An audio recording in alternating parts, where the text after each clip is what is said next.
Cocktails podcast with your host, G. Brown, Houston's top podcast for sports talk with a twist. Hey, welcome back. Another episode of the Blitz and Cocktails.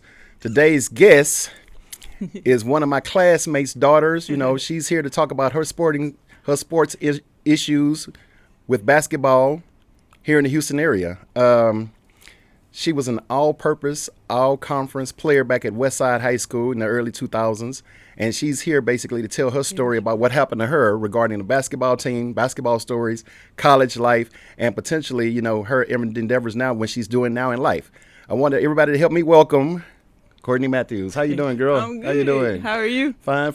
Good to see you. Good to see you. Nice to meet you. So your mom told me, since I've been doing this, Yeah. you know, for the last couple of weeks, she told me that, you know, my daughter has a story, Yeah. you know, that needs to be told. Yeah. And, you know, would you mind, you know, having her on your show? Look at Sure, that. why not? Look You at know, that. okay, let's see what she got to talk about. So, fill me in. I got a couple of questions I want to ask you, Okay. you know, before we really get into it. Sports. Your field was basketball, right? Basketball. It's crazy because I was a track runner first. Mm-hmm. So like I would say about second grade, third grade. Mm-hmm. A track coach was like, I want you to run for me. Ask your mom if you could run. I Right. ran for Lightning Track Club in A-Leaf. I was a long jumper. Learned how to high jump. Okay. And then once I got a little bit older, coaches started taking interest in like, hey, you want to play basketball? Okay. And I was like, sure. But basketball was like my side thing. Right. I did the track thing Yeah. first. So you know? you was all about track. Yeah. Okay. And then once you get to a certain age, the girls get faster. Right, of course. So and then you be like, hey, let me find something they else. jump further. Yeah. So Let me find something else. I started playing basketball, and that was just like the thing that carried me through. in First life. basketball experience. What was your first basketball experience that made you just want to just say, hey, this is it. You know, I want to stick with this full time. The Comets. The comment. No. Watching the Comets. Okay. I think I was like sixth grade, Okay. seventh grade, and I went to a game, and I was like, this is what I want to Tina do. Thompson, Cheryl Swoops. Cheryl Swoops. I wore 22. Oh, really? Cheryl Swoops. Yep. Did you ever in your basketball career? Did you ever meet any of the comments? Yeah, I did. Who did you meet? I met Cheryl Swoops, Tina Thompson, Cynthia Cooper. Okay. Like Where'd you meet them it's a story behind that too. So like at my high school, the JV coach was Van Chancellor's son. Oh, okay. And when they were rebuilding, they were taking down, what was it at the time? Toyota Center. Before that was Compact Center. Compact Center, yeah. Compact Okay. Center. Mhm. They were tearing it down. They was building them a new facility. They were practicing at Westside. Okay. And so we got okay, to meet yeah. them, and I was like, oh my God, we Wow, was trying not really? to geek out. Yeah. But yeah, I did get to meet them. So you decided to take, basketball seriously, female basketball seriously. Yeah. So you start competing, seriously at Westside. No, I was in middle school. You was in middle school. I was in middle school. I tried out for the basketball team 7th grade. Mhm. They made me play 8th grade. What middle school was this? Revere. I went to Paul Paul Revere. Okay. Yeah. Went to Paul Revere. Again, how Westside was built was the kids from Paul Revere didn't really have a high school to go to. Right. So the community got together and put Westside together. Mhm. The principal convinced my mom to let me go to Westside. Mind you, we stay in Missouri City. Right. You okay, know, yeah, so right. I went to Westside, and we were a new school, but we had a really good coach. Mhm. That's probably, I really wasn't recruited at all. I didn't get recruited until the HISD tournament my senior year. That's when I Really? started getting offers. Yep. Really? Yeah, I didn't play AAU or anything. Like, basketball was just something I was doing. I didn't know I was good at You it. didn't know you were good at it until somebody came and started talking to you about it. Yeah, I didn't know I was good at it. When did you start taking basketball seriously at Westside? I mean, was it your junior, senior year? What? Probably my senior year, Your senior honestly, year. because my 10th grade year we were new. We had seniors. I could be a knucklehead. You know, I went to Robert E. Lee because Westside wasn't built yet. So Lee was Okay, used to get okay. beat by 50 and 40 Right. and stuff. So Right. I really didn't take it serious at all. And then my 11th grade year, I kind of had some trouble in the house. You know, mom was like, "You need to get yourself together." you Right. know? So my senior year, that's when I got focused Mhm. and. You know, I started getting recruited. I was like, okay, I like this, you know. Okay, so as far as your stats were your senior year, what were your stats, in basketball? I think I averaged like 25, 26, and 7, Mhm. 6 assists. Because I saw some clips of you that you I sent played to me. like I was point like, forward, yeah. okay, she I was doing her like thing out there. I was a big guard. That's what they say. So you had skills you could yeah. handle and stuff like that. Yeah, Still I pull up did. from anywhere on the Yes, court. Still right now. Still to this day. To the day. Oh, okay, we gonna see about that. We're going to see about to this that. day. Okay, so what were you like? All conference, all city? What? I got MVP that year of the district. I was all city. I think I made second team, first team all district. Really? I played in a couple all-star games, local all-star games. Mm-hmm. But yeah, that was the year I started getting the looks. Started getting the looks for college, from college recruiters. Uh-huh. Okay. So you told me, about your sports endeavors. What was your love for sports and stuff like that? You met some of the comments. Yeah. So you're getting recruited now, and you're getting ready to go to college. Who were the recruiters that came to visit you? Came to talk to you?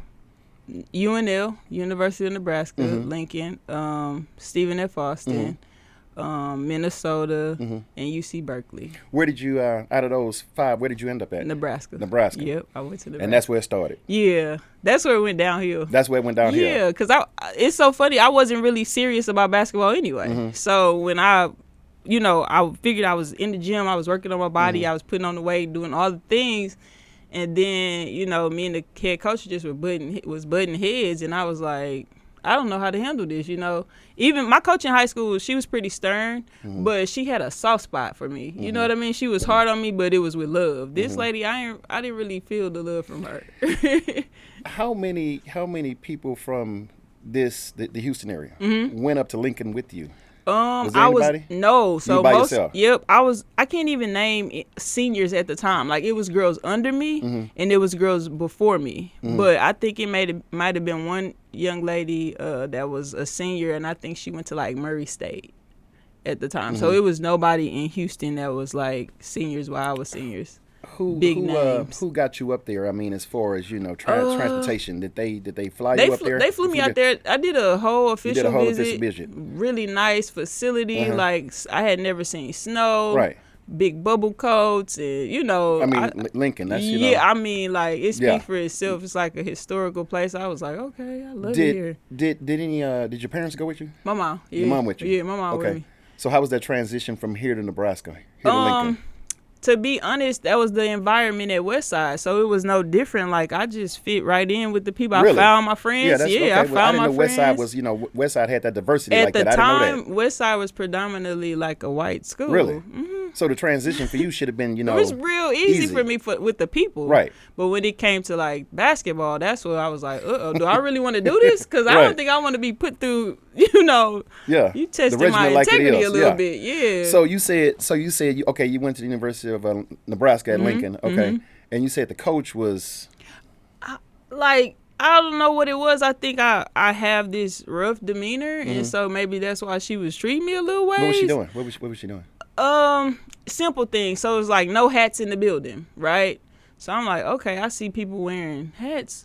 I didn't think nothing was wrong. Right. When she called me in, she was like, well, such and such told me that you had a hat on, so like we gonna suspend you from practice. She would do stuff like that. And then I think I went and got a tattoo, and she was like, oh, you need to cover up your tattoos. And I'm like, people got tattoos? Like, what's the problem? What time of the year was this? I mean, this was my first semester. So I graduated 2003. This is the fall semester of 2003. Yeah, because I know a lot of the WNBA players back then were wearing tattoos in the WNBA. So I'm like, what was the big deal? Was it a team regulation? Was it a team rule or what? No, it was not.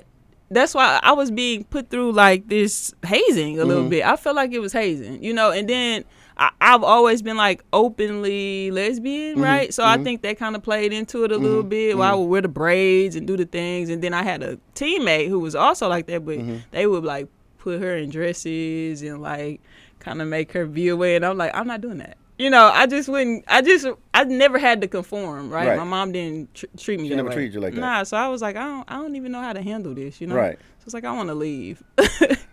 I want to leave. You want to leave? Yeah. Because of those things that were happening to you at that particular time? I had to leave because it was like affecting my mental health. Really? Yeah.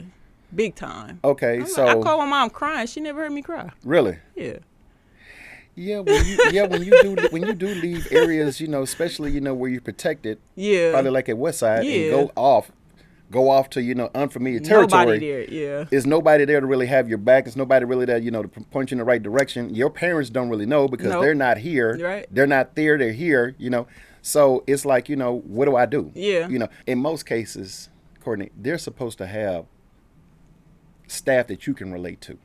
You can't relate to a 40-year-old white woman, who doesn't understand the transgender, role of a female. You're supposed to have somebody there on campus that can at least, help you, guide you through these particular situations that you were happening. Yeah. So, okay, so did you leave Nebraska at that time? I left Nebraska and went to Stephen F. Austin. Okay. So they granted me a release from my scholarship, but I couldn't go to any other Big 12 schools. At the time, it was Big 12. I think it's Big 10 now.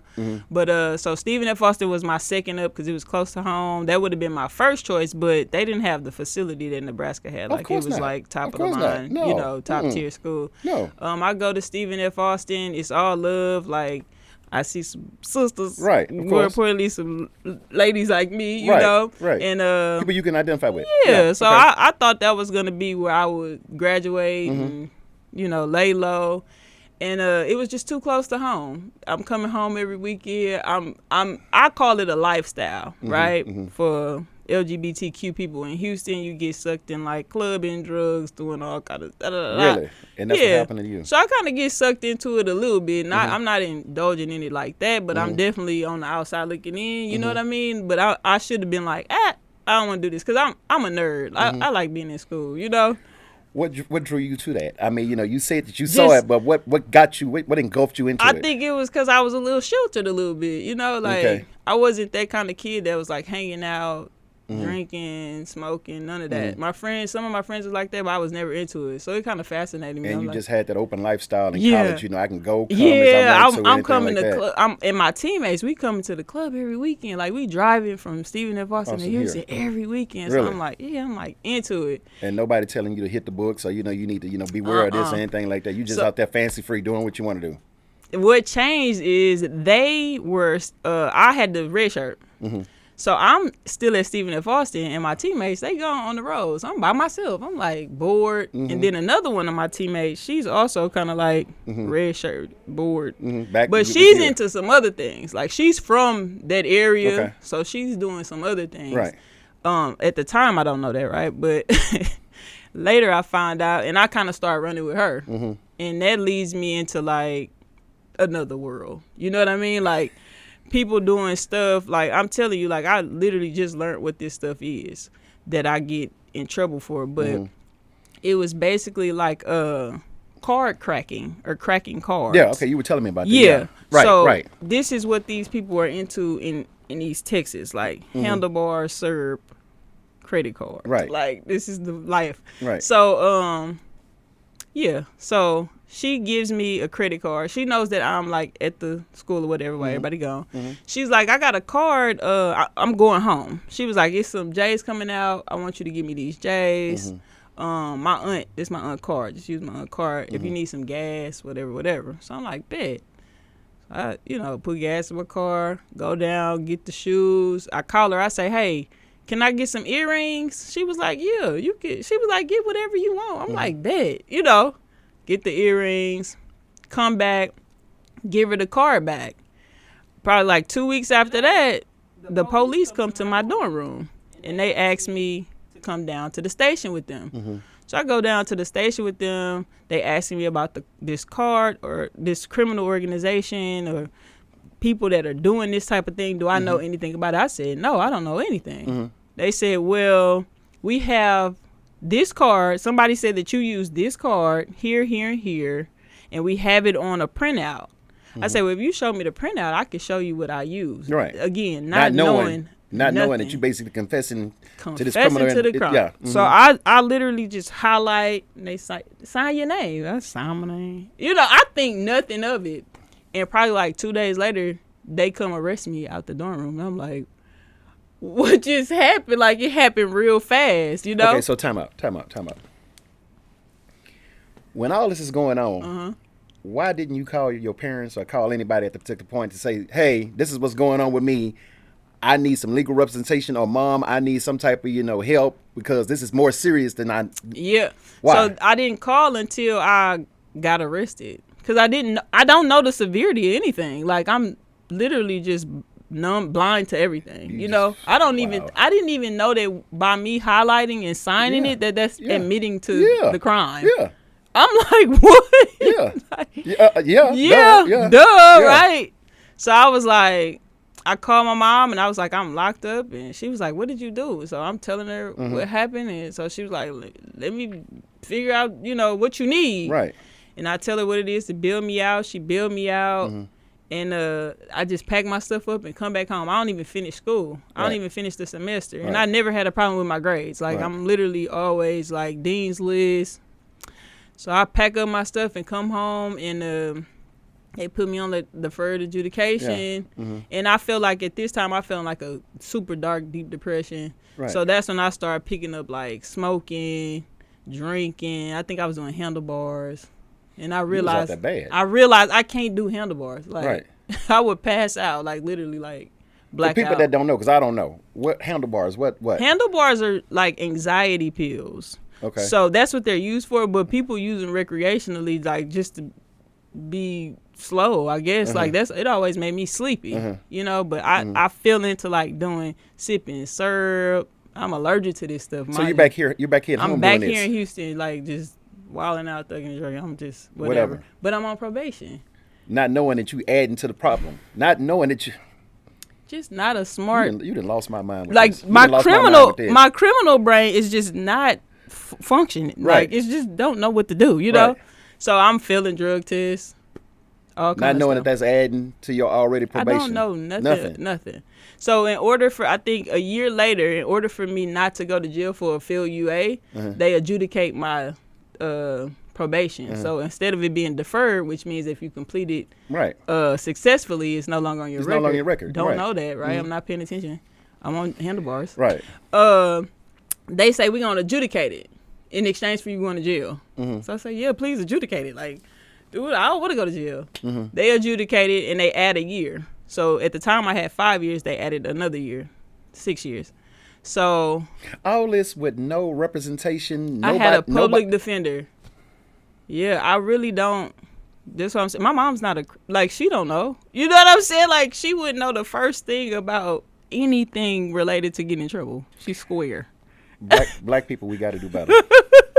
This is my whole purpose in life now, right? Is to, like, help people, advocate for people. Because even when I talk to other people, they like, that shouldn't even been a felony. Like, no, you it shouldn't even went down like that. It was like $500. Right. It was over $500. I think it was like $600. Right. So yeah, when they defer my adjudication or my probation, they adjudicated. I have a friend who's a fifth-year senior. She was a fifth-year senior at Nebraska when I was there. Right. She becomes an assistant coach at Kentucky State University. Okay. She calls me. This is her first year. She calls me. She said, "Do you have any eligibility left? You ever play one game?" Right. I said, "I never played one game." So you still got 4 years left. Still got 4 years. Right. But at the time, I didn't want to go to school because I'm in the streets. Right. I'm like living this life. I tell her no. I say, I'm good. I'm not coming.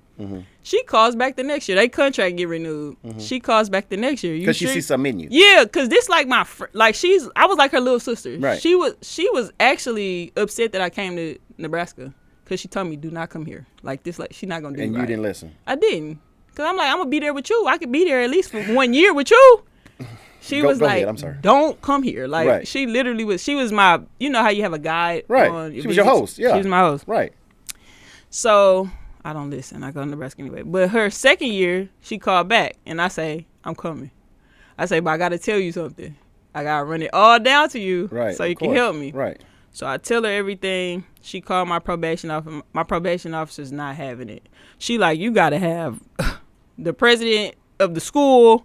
We need a letter from the mayor. You need a job. You need this. So, again, this is a small HBCU. That's nothing. You know what I'm saying? What's the name of the school? I went to Kentucky State University. Kentucky State, okay. Yeah. Okay.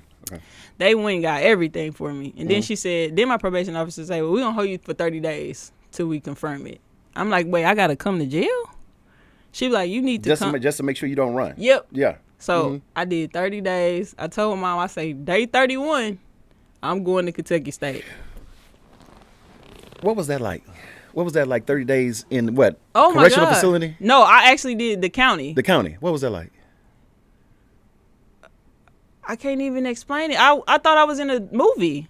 Really? I thought it was I was having an out of body experience. Right. Yeah, like I'm there, but I'm not there. But I'm counting down. Like I know in 30 days I'm going back to school. Yeah, of course. You know what I'm saying? Right. Like I'm not even tripping. Yeah, so on you these wasn't 30 getting days. involved, with no other members of convicts or anything like this. Any people that was in there. I'm not that type of person. So you just got up, ate, exercised. Did you ever try to pick up the basketball again during that time? Nothing. See, in the county you don't do all that. You literally in a building. You this all day. You know what I'm saying? Just sit in the room. Just now sit in in the prison, day room. That's it. In prison you do that. Okay. But in the county, no. You just sitting there, just waiting your time. Waiting your time. So I do my little 30 days. I pack up all my stuff. I go to Kentucky State. Mm-hmm. First year, I'm freshman of the year. Second team all conference. I make like national player of the year. Really? For national player of the week 1 week. Mm-hmm. Like I'm doing well. Mm-hmm. My coaches end up leaving. The coaches that got me there, they end up leaving. So I'm like, okay, I still got to stick it out though, cause I signed up for this. So. Right. I think the next year I tore my ACL. So I'm out, new coach. She don't really know me. She don't even know you. Yeah. She don't know me, and I'm really a hard player to coach a little bit, just because I'm like, I'm assistance player, but I'm a mind too. You know what I'm saying? So it's like, let me operate how I operate, and we're going to be good, you know? Mm-hmm. So when I come back, I kind of disrupt the flow of the team, but this still my team. We do well. My 4th year there, my probation, I have a probation officer there every time. Yeah, they transfer everything up there. The probation officer here says, you owe $1,000. Your probation finna be up. If you can pay this $1,000, we'll let you off the probation. Basically. It'll be done. Yeah. If you can't come up with it, we're gonna lock you up. We revoking the probation, we're gonna lock you up. I've been here 4 years. What year was this? This is 2009. So remember I tell you the probation 6 years. Right. I get on probation 2004. Right. By 2009, I'm done with the probation. You just got to pay the $1,000. I just got to pay the $1,000. Right. I don't got it. I don't even call my mama for it. Why? I just don't. Because I always feel like this is a situation I put myself in. I got to figure it out. But I know that is not the right response. No. Because $1,000, my mom would have had it. Yeah, you know what I'm saying? Of course. But I also didn't believe that lady was going to revoke my probation. I can't even lie. Like really? I'm out here. I can send you my grades. My community service. You didn't believe Fat Meat was grease then. That's what it was. I didn't believe Fat Meat was grease. Wow. My wife say that all the time, and I think it's the craziest saying. I be like, where did this come from? It's just a saying that old people say. Yeah. Passed down to us. That's so hilarious. So you didn't have $1,000. So what happened? She revoked it the next day. She showed you. Yeah, and the campus police, they come to me and they say, I don't know what you got going on in Texas, but they want you. They put out a absconder of justice warrant. Yeah. Really? He was like, I ain't gonna arrest you. I'm gonna let you figure it out. But I'm telling you, lay low. So I was like, oh shit. I called her. She was like, you only got one option. And that's to turn yourself in. Yeah. We're not gonna come look for you. No. She said you got turn one yourself option. in. Come on down. Come on back home. We're not coming to get you. But if they catch you, they gonna bring you to us. Right. So I pack up my stuff again. I called mom. I said I had to go Nacogdoches to do this. Blah blah blah. She's like, what? I say, yeah, mom. She's like, what you gonna do? I was like, I'm gonna figure it out. So the $1,000 is the $1,000 still an option? No. So that's gone. That's gone. That lady, I thought that lady was playing. She was so serious business about me. Like I had to be her meal ticket. Like, you know what I'm saying? Because she was like, I gotta lock you up. I'm not gonna ask her name, but what was her ethnicity?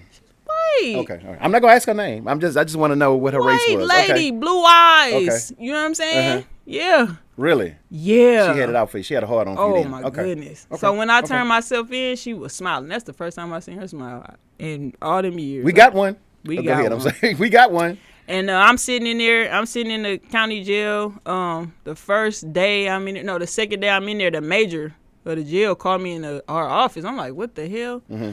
And I was scared. I can't even lie. I thought something happened. And she was like, I'm gonna make you a trustee. Can you cook? I was like, So, I say, but so they were trying to help you then. As being a trustee, right? She said, "I'm gonna make you a trustee. Can you cook?" I say, But I learned fast. Of course. So she put me on the trustee unit. That's why I learned how to cook. Like I literally know how to cook everything. And I'm in there. The convicts in there. They like, when you go to court, don't take the first offer they give you. Mm-hmm. Like, don't take it. I was like, what's gonna happen if I don't take it? They was like, they're gonna sit you back down for 30 days, but you'll go back to court. This what they telling me. I'm like, so I go to court the first time. They offered me 24 months. 24 months. That's 2 years. I can't do 2 years. Can't Like do my degree, I'm gonna be done in like. Right. I got 2 semesters. Right. I say, no, I can't do that. Lock me back up. My mama crying. What? Why you just say something? I'm like, Mom, I'm not doing it 2 years. I go back 18 months. I ain't doing that. Still with this public defender. Yeah, the whole time. I remember his name, Winfred or something. Nobody Trash. Nobody got a certified lawyer to get you out of this. Okay. I don't even know the justice system at all. Like to advocate for myself. You know, if it wasn't for the people in jail, I would have signed for 24 months. Okay, so you didn't. So I go back 2 more times, and finally they offered me 6 months. So I said I could do 6 months because I done already did like 5 months here. You know what I'm saying? Okay. Sign for the 6 months. I'm thinking they gonna give me time served because I'm seeing people get time served. They don't even have to go to prison. Right. The day before Thanksgiving, these people come pick me up. TDCJ. They come pick me up. And we had just cooked all the food. Like, So you went from the county to prison. I went from the county to prison, Dayton, Texas. It's crazy. And I was just like all conference, like the semester the semester before. You know what I'm saying? Like it threw me all the way off, but I grew up a lot. You know, I turned 25. My birthday in like a couple weeks. I turned 25 in prison, missed Christmas, Thanksgiving, all that, New Year's. It was the craziest experience. So from all conference to a convict. Oh yeah. Well, I mean, it was like the biggest fall from grace. It was worse than when I actually got the charge. You know what I'm saying? Because I'm like, how am I supposed to redeem myself from this? You know, because that was my whole thing. I'm on probation, but I'm never going to prison. You know. Right. And then when I end up in prison, I'm like, oh. But I already knew once I get out, I'm going back to school. Like I'm almost done. Right. When I first get in there, they tell me I have like longer than I do. So I have to write the judge and tell them to give me some time served so I can get out and go back to school. Right. And they released me, and I was on the flight that night back to Kentucky. Back to Kentucky State. Yep. And then I finished my degree in a year. What did you get your Political degree in? science. Political science. Fight the power. Fight the power. So is this conviction still on your record? It is. It is. As what? It's what you mean? As a class, I mean, as felony? What? Yep. It's on there. It's so funny because it's never hindered me from doing anything. Really? I've always been able to get a job. Always been able to get an apartment. I moved to LA for a couple of years. When I moved back to Houston, me and my wife, we say we want to go get our license to carry. Go through the class, whole thing, apply for it. They ran that record. Pow! Yeah. Denied. I was like, Yeah. I totally forgot that this been on my. That was like I went to prison 2010. I just applied for it like 2 years ago. I was like, oh, it's still there. You know what I'm saying? I had no idea. Have you I mean, I don't know if you know this or not, but have you tried to vote? I could not vote. I can vote now. Oh, so how They can you vote actually now? called me for jury duty. Really? Yeah. With a felony conviction, Yes. they're letting you vote. Yes, I can And be vote. on jury and I'm serve not on jury. So you can vote as long as you're not on probation or parole. You get what I'm saying? But allegedly, they always say, you know, if you're a convicted felon, then No. you can't vote. The asterisk to that is if you are convicted and you're on probation or parole, you can't vote. But I haven't voted. I haven't been able to vote. Well, I was able to vote, but the last election I wasn't voting. You wasn't voting anyway. Nah, that's what people be talking about. Did you vote for Obama? I'm like, I couldn't. You couldn't. But I just say no. I never say I couldn't. I be like, you know. So you came back. You got your degree from Kentucky State. Yeah. Did you have or do you still have the passion to play again? I would coach. You a coach? Yeah, I would coach, but playing, nah, I'm old. Like my knees done. High school, college, Yeah. what? I would coach. I would love to coach high school. Really? Yeah, cause I think that was the turning point. That's why I needed somebody to like guide me a little bit. Right. Yeah, cause I was taking my mom on the ride. Like she was going with me. She didn't know anything about nothing. None of that. She was at every game, you know, but she didn't know, you know, like strict in the Right. gym. Right. Nah. All my friends' parents was like that. But my mom, she didn't really know anything about basketball. She was just a great cheerleader. But if I could go back and like guide kids, like you need to focus. You know what I'm saying? Put them on the straight and narrow. Oh yeah, I would do that. I mean, I hear you mention your mom and stuff like this. Father? I have one. I mean, but you just no communication, no reference, no nothing. Nah, not like that. Not like that. Nah. Okay. In fact, the one time my dad was coming to watch me play basketball, I was playing against one of my cousins, and I faked the injury. You faked it. Why did you? So he wouldn't see you play, or what? Yeah. Really? I didn't think he would deserve to see me play. That seems like that's kind of like a subject right there for a different It day. is. Yeah. So I ain't really going down that road. Yeah, but it's just it's real. Yeah. Do you miss it? Do you miss playing basketball? I miss keeping up with basketball. I don't think I up. miss playing. I think the passion for basketball playing sealed for me. Mm-hmm. I was good. I was a moment. You know what I'm saying? I was good. It was a moment in time. But I definitely used to keep up with all the stats and all the players, the WNBA. I just got back into like. What do you think about the NBA from where Tina Thompson and Cynthia Cooper and them were till now? It's more exciting. It's more exciting. Like I think the girls have more free reign to be themselves, more charisma, personality. Back then, I think women were just strictly like looked at as hoopers, and that's all they did. But now the girls get to be a little more free flowing. You know what I mean? We get to see how cool they are. They venture into other things. So I like that. What are you doing now? As far as since like you said, basketball is a parting figure now. Yeah. What are you doing now? I'm actually a designer, so I design jewelry. I have a business. It's called Ash and Court. I also do a podcast.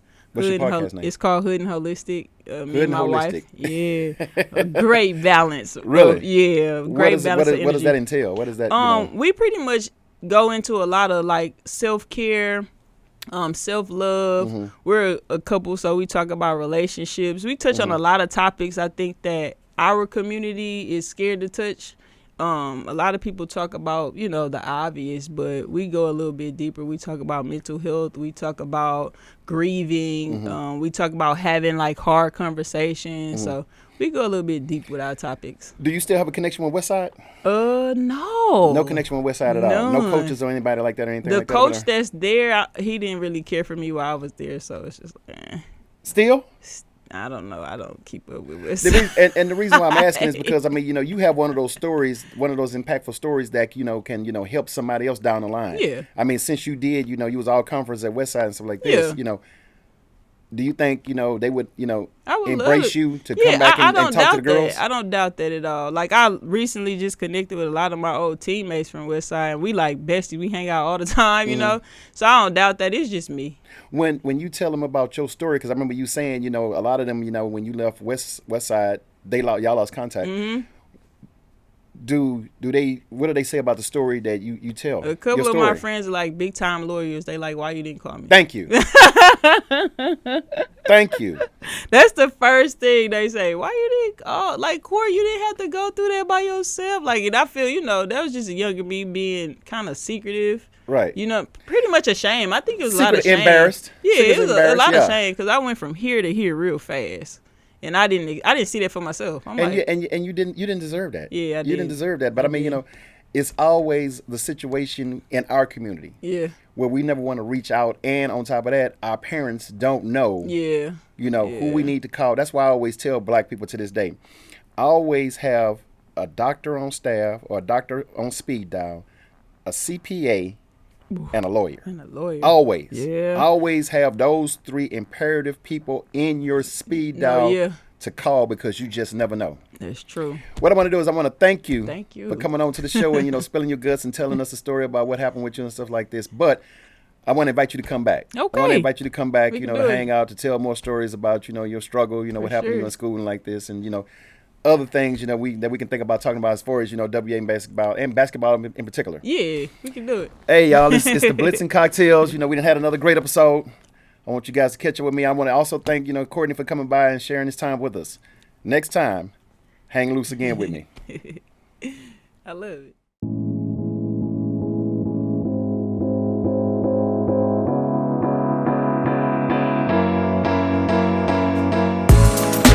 it.